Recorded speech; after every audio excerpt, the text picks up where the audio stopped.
A very good morning to all dear childrens. बच्चों, आज की इस वीडियो में हम जो डिस्कस करने जा रहे हैं वो हम वाटर के बारे में पढ़ेंगे। हमने अब तक की जितनी भी पिछले वीडियो में जो चीज़ पढ़ी थी वो हमने पढ़ी थी। एक तो जो हमारे पास में जो एटमॉस्फेयर है उसकी जो 5 लेयर है उनको हमने डिस्कस कर लिया था। उसके बाद में हमारे पास में जो एयर था, एयर के बारे में हम पढ़ रहे थे, हवा के बारे में, और एयर की जो प्रॉपर्टीज़ होती है उसको हमने डिस्कस कर लिया था। और जो एयर का जो इम्पोर्टेंस होता है लिविंग ऑर्गेनिज्म के लिए उसको हमने डिस्कस कर लिया था। तो आज के इस वीडियो में हम जो डिस्कस करने जा रहे हैं वो हम डिस्कस करेंगे वाटर के बारे में।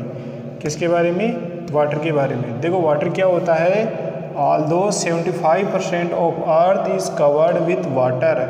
हमारी जो अर्थ होती है, ठीक है, तो ये जैसे हमारी जो ज़मीन होती है तो ये हमारी अर्थ होती है, वैसे सर्कल टाइप की स्ट्रक्चर होती है। तो इस अर्थ का जो जितना भी 75% है, ठीक है, जो 75% हमारी अर्थ का स्ट्रक्चर है, तो 75% जो अर्थ है, ठीक है, तो उस पर तो क्या है? वाटर। और 25% पे क्या है? लैंड।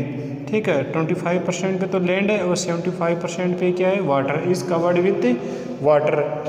ठीक है, हमारे पास में जो वाटर होता है वो हमें अर्थ पे किन रूप में देखने को मिलता है या कहाँ पे हमारे पास में वाटर स्टोरेज रहता है? एक तो ओशियंस के अंदर, ठीक है, महासागरों के अंदर। लार्ज बॉडी जो जहाँ पे लार्ज बॉडी स्केल में जहाँ पे वाटर पाया जाता है उसको हम क्या बोलते हैं? ओशियंस।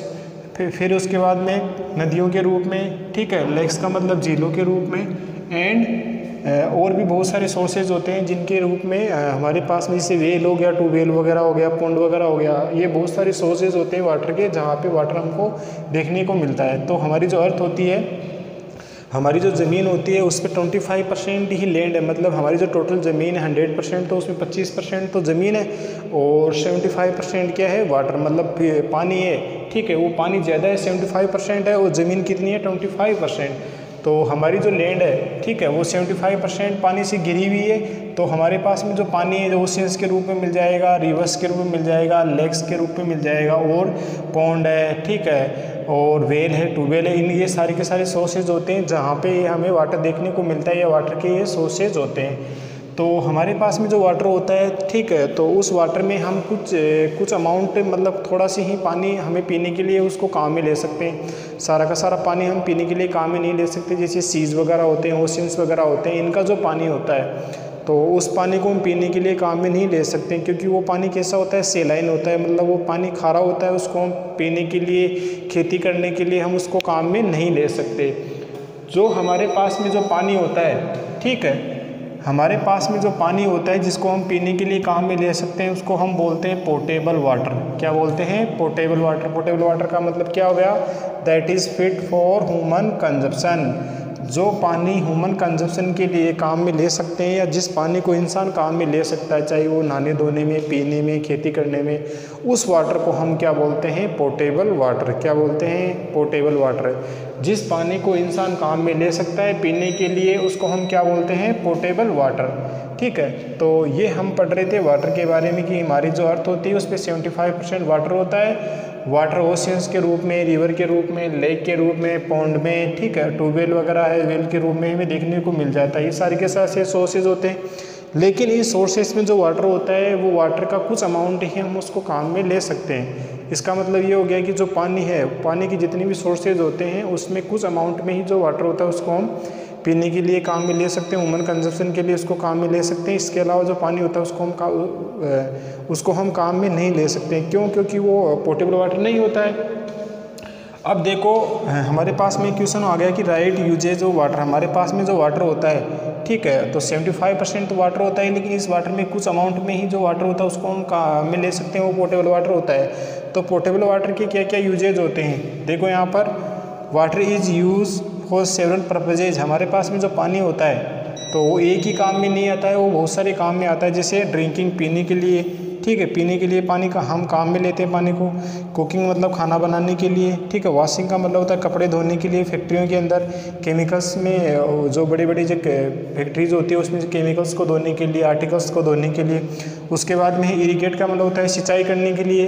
एंड ठीक है, एंड प्रोड्यूस इलेक्ट्रिसिटी, और बिजली बनाने के लिए भी हमें किसकी ज़रूरत पड़ती है, पानी की ज़रूरत पड़ती है। तो ये किसके यूजेज हो गए, वाटर के। हमारे पास में जो पानी होता है वो पानी हमें ड्रिंकिंग के काम में आता है, ठीक है, कुकिंग खाना बनाने के काम में आता है, वॉशिंग के काम में आता है, धोने के काम में आता है। और इरीगेट्स फार्म्स का मतलब होता है जो हमारी फसलें होती हैं उनको सिंचाई करने में भी पानी की ज़रूरत पड़ती है। और प्रोड्यूस इलेक्ट्रिसिटी का मतलब होता है बिजली बनाने के लिए भी हमें किसकी ज़रूरत पड़ती है, वाटर की। तो ये वाटर की यूजेज हो गए कि हमारी जो अर्थ होती है उससे 75% वाटर होता है, उसमें कुछ अमाउंट में ही जो वाटर होता है वो पोर्टेबल वाटर होता है। ये वाटर की यूजेज हो गए।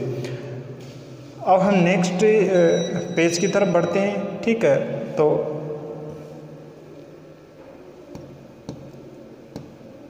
अब हमारे पास में क्वेश्चन नंबर 2 आ गया कि व्हाट आर द इम्प्योरिटीज। जैसे मैंने आपको बताया कि जो हमारे पास में जो वाटर होता है तो उस वाटर में कुछ अमाउंट में जो पानी होता है उसी को हम पीने के लिए काम में ले सकते हैं, और इसके अलावा जो पानी होता है उसको हम पीने के लिए काम में नहीं ले सकते। जैसे हमारे पास में तो उस पानी में यदि कुछ इम्प्योरिटीज़ मिल जाती है, इम्प्योरिटीज़ का मतलब क्या हो गया, the substances that pollute the water are called impurities. जो सब्सटेंस जो पानी होता है, यदि हमारे पास में सही पानी है, बिल्कुल अच्छा पानी, पोर्टेबल वाटर है, उसमें यदि हमने कुछ किसी प्रकार का कचरा वगैरह डाल दिया तो वो पोर्टेबल वाटर कैसा हो जाएगा, वो ख़राब हो जाएगा। तो उस पानी को हम उस पानी में जो बाहर से हमने कचरा वगैरह डाला, ठीक है, कुछ मड वगैरह डाला, सैंड वगैरह डाली, तो वो उन चीज़ों को जो बाहर से हम चीज़ डालते हैं जो पानी को ख़राब कर देती है, तो उसको हम क्या बोलते हैं, इम्प्योरिटीज़। क्या बोलते हैं, इम्प्योरिटीज़ का मतलब होता है अशुद्धियाँ। जो चीज़ें पानी को ख़राब कर देती है उनको हम क्या बोलते हैं, इम्प्योरिटीज़। उसके बाद में क्वेश्चन नंबर 4 देखो, what are the soluble impurities. अब उस कुछ इम्प्योरिटीज़ में कुछ ऐसी अशुद्धियाँ होती है, ठीक है। जैसे इम्प्योरिटीज़ का मतलब क्या हो गया, अशुद्धियाँ। जैसे कुछ ऐसी इम्प्योरिटीज़ होती है तो वो तो पानी के अंदर घुल जाती है, और कुछ ऐसी इम्प्योरिटीज़ होती है जो पानी के अंदर नहीं घुलती है। जो इम्प्योरिटीज़, जो अशुद्धियाँ पानी के अंदर घुल जाती है उनको हम क्या बोलते हैं, सोल्यूबल इम्प्योरिटीज़। देखो, the impurities that dissolve in water are called soluble impurities. जैसे हमारे पास में नमक हो गया, नमक एक प्रकार से इम्प्योरिटीज़ है। यदि हम इसको पानी में मिला देते हैं तो हमारे पास में जो पानी कैसा होता है, खारा हो जाता है, तो वो एक प्रकार की इम्प्योरिटीज़ है, ठीक है। तो वो इम्प्योरिटीज़ कैसी है, वो पानी के अंदर घुल जाती है, तो ये एक प्रकार की इम्प्योरिटीज़ है, लेकिन ये पानी के अंदर डिजोल्व हो जाती है, तो इसको हम क्या बोलते हैं, सोल्यूबल इम्प्योरिटीज़। क्या बोलते हैं, सोल्यूबल इम्प्योरिटीज़। जो पानी के अंदर घुलने वाली जो इम्प्योरिटीज़ होती है उनको हम क्या बोलते हैं, सोल्यूबल इम्प्योरिटीज़। उसके बाद में नेक्स्ट क्वेश्चन देखो, what are the insoluble impurities. Insoluble impurities का मतलब क्या हो गया, सोल्यूबल का मतलब तो क्या हो गया, घुलने वाली, और इनसोल्यूबल का मतलब होता है जो इम्प्योरिटीज़ पानी के अंदर नहीं घुलती है। The impurities that do not dissolve in water are called insoluble impurities. जो अशुद्धियाँ हम बाहर से डालते हैं यदि वो पानी के अंदर डिजोल्व नहीं होती है तो उनको हम क्या बोलते हैं, इनसोल्यूबल इम्प्योरिटी। जैसे हमारे पास में सैंड वगैरह हो गया, मड वगैरह हो गए, पेबल्स वगैरह हो गए, पत्थर के टुकड़े हो गए, और मिट्टी हो गई, ये ऐसे कुछ चीज़ें होती है जो पानी के अंदर हम डाल देते हैं, तो वो सैंड हमारे पास में क्या इम्प्योरिटीज़ है, अशुद्धि है, वो पानी को ख़राब कर देती है। तो वो हमारे पास में जो इम्प्योरिटीज़ है हम उसमें पानी में डालते हैं, वो कैसी है, इनसोल्यूबल है। इस इनसोल्यूबल का मतलब कैसी है कि वो पानी के अंदर उस डिजोल्व नहीं होती है, इसलिए हम उसको बोलते हैं इनसोल्यूबल इम्प्योरिटीज़। जो शुद्धियाँ पानी के अंदर नहीं घुल पाती है उनको हम क्या बोलते हैं, इनसोल्यूबल इम्प्योरिटीज़।